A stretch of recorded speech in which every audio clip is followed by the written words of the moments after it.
अब है हमारे पास सेकंड चैप्टर कॉन्ग्रुएंसेस। कॉन्ग्रुएंसेस की क्या डेफिनेशन है। मान लो a और b कोई भी दो इंटीजर्स हैं और m कोई भी पॉजिटिव इंटीजर है। a और b इंटीजर्स हैं जबकि m क्या है, पॉजिटिव इंटीजर, और साथ में m अगर डिवाइड करे a माइनस b को, m a और b के डिफरेंस को डिवाइड करे, that is m is a divisor of a minus b, then a is said to be congruent to b modulo m। और इसको लिखते ऐसे हैं, a is congruent to b mod m।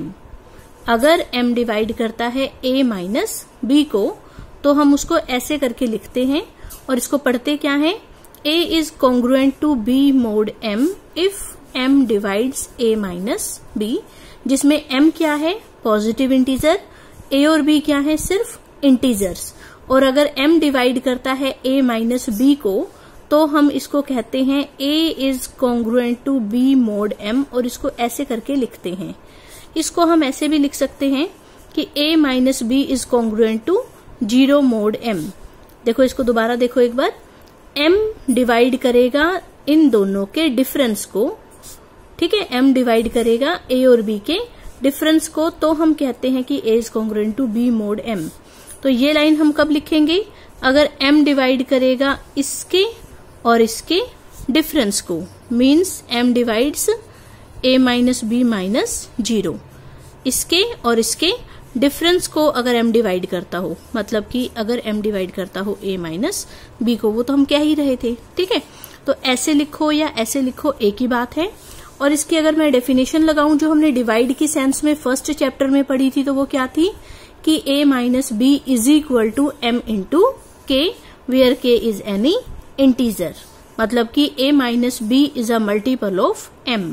तो ये सारी डेफिनेशंस एक ही बात है, ये कहना कि m डिवाइड करता है a माइनस b को, या ये कहना कि a minus b is a multiple of m, या a minus b is equal to k into m for some integer k, या a is congruent to b mod m, ठीक है। अगर a माइनस b मल्टीपल है m का and each number a और b is said to be residue of the other, इस situation में हम ये भी कह सकते हैं कि a और b एक दूसरे के रेजिड्यू हैं अगर m डिवाइड करता है a माइनस b को। और अगर m a माइनस b को डिवाइड नहीं करता तो हम कहते हैं a इज इनकॉन्ग्रुएंट। पहले क्या कह रहे थे, कॉन्ग्रुएंट, अब क्या कहेंगे, incongruent to b mod m। यहाँ पर m को क्या कहा जाता है, modulus of the congruence. For example 4 divide करता है 31 माइनस 7 को, क्योंकि इनका डिफरेंस कितना आएगा, 24, और हमें पता है कि 4 डिवाइड करता है 24 को, मतलब कि 4 डिवाइड करता है 31 माइनस 7 को, इसका मतलब 31 इज कॉन्ग्रुएंट टू 7 मोड 4।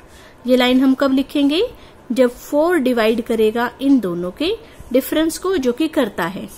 ऐसे ही 8 डिवाइड करता है 40 को, 40 को हम लिख सकते हैं 30 माइनस माइनस 5, 40 हो जाएगा ये।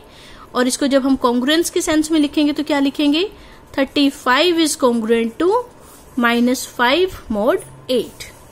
ऐसे ही 5 डिवाइड करता है माइनस के 80 को, माइनस के 80 को हम लिख सकते हैं माइनस के 71 और माइनस के 9।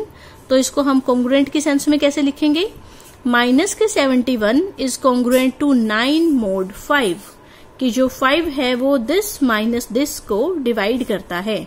5 डिवाइड करता है माइनस 71 माइनस 9 को, मतलब कि 5 डिवाइड करता है माइनस के 80 को, जो कि करता है, ठीक है ना। सो माइनस के 71 इज कॉन्ग्रुएंट टू 9 मोड 5। लेकिन क्या 71 कॉन्ग्रुएंट है 9 मोड 5 को, ये कब होता, अगर 5 डिवाइड करता 71 माइनस 9 को, मतलब कि 5 डिवाइड करता 62 को, लेकिन 5 तो 62 को डिवाइड नहीं करता, इसका मतलब 5 71 माइनस 9 को डिवाइड नहीं करता, इसका मतलब 71 is not congruent to 9 mod 5।